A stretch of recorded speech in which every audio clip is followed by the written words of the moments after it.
So I'm ready to trim down my pillow top now. We want a 16-inch pillow, and so I'm going to cut this at 17. The reason for that is I like a 1/2 inch seam allowance on my pillow. It just gives me a little extra seam allowance in there. When you're only doing a 1/4 inch, it's very easy for things to pull apart. If you sew off just a little bit and your seam gets too scant, your pillow can pull open. So I have my handy Quilter Select 8.5 inch wide ruler, and funny how 8.5 and 8.5 equals 17. I'm going to split right down the middle of my O, and I'm going to look to be sure.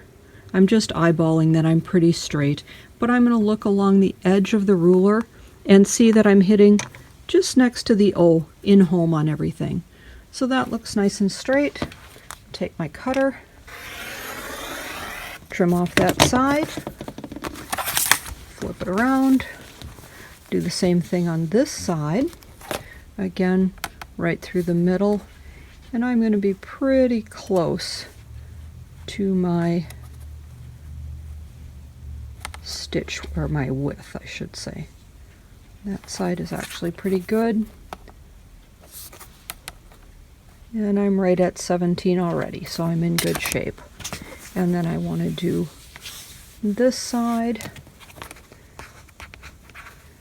and I'm going to lay this again through the center of the O, and I'm looking for a line that's going to kind of give me a spot. If I looking for something that I can visually use the bottom of this home to be straight, and see where that is. That black line is right along that edge. So I can trim this off. Oh, that was a nice straight cut. Let's do that one more time. All right, and then I'm going to flip around this way, and again go through the middle of the O.